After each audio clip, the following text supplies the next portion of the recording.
I wanted to start off recognizing our Chamber Educator of the Year this year. Esther Morris was our Teacher of the Year for JRTC. Esther's been with us 3 years now and does a wonderful job in the early childhood education program. Anytime I ask for anything, she's right on it. Even from the beginning of the year when I was looking for seating charts later in the year, she already, if you walk in her room, you see all the names on the tables. You know, she's got that good early childhood education set up for the high school kids too.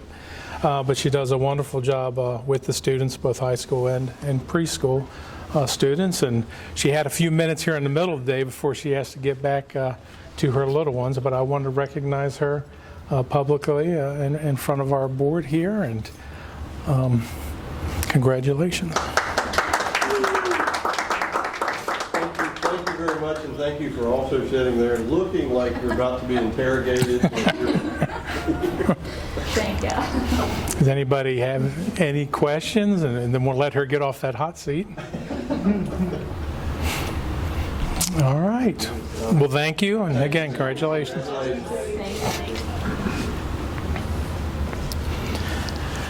All right, moving on with other information. We are getting down towards the last 6 weeks of school here, getting down towards the end of the year.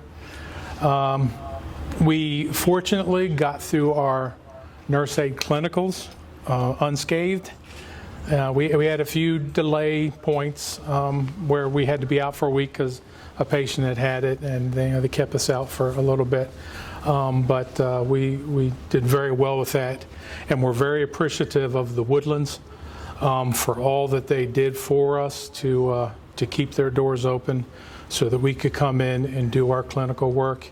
It benefits them, it benefits us, so it's a good team thing for us working with each other. So we're very grateful for their assistance again this year.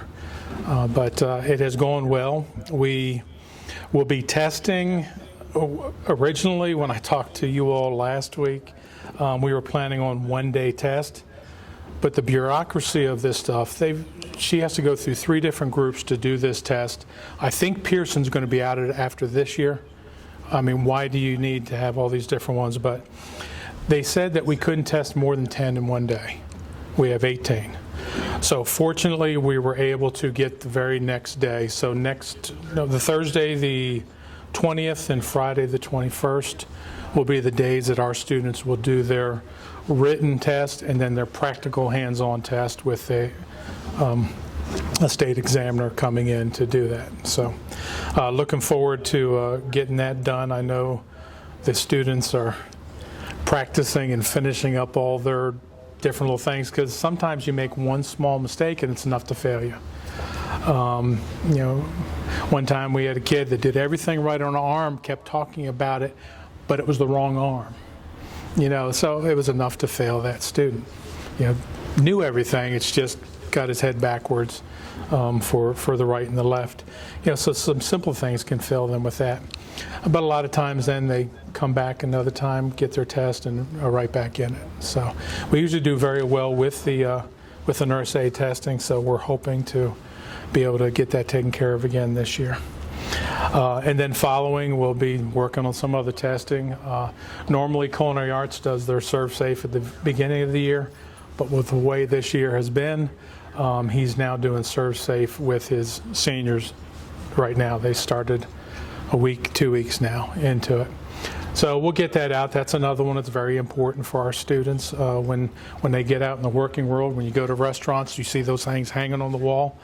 So it's something to get them in the door, get them a higher pay, because they've got that skill. And like I said, we'll work on other things too, the different NOCTI tests and stuff like that. We'll be getting into and see where things are this year with all of that. But anybody have any questions on anything going on at the center? Moving on then, the approval of the 2021-2022 budget. Anything going there? Nothing new. I just need to get it out for approval. I brought this to you originally in November. Made some slight adjustments when we were talking about the salary increase and stuff, and brought that to you a couple months ago. And then last month I brought to you the slight change, the 0.03 difference after the March numbers came out for the percentage. So everything is the same as of last month when I brought that information to you. Just need to get our budget approved so we can move forward and make our contracts and get our teachers' contracts out to them, hopefully, here in a few weeks. Do we have any other questions or discussion on the budget?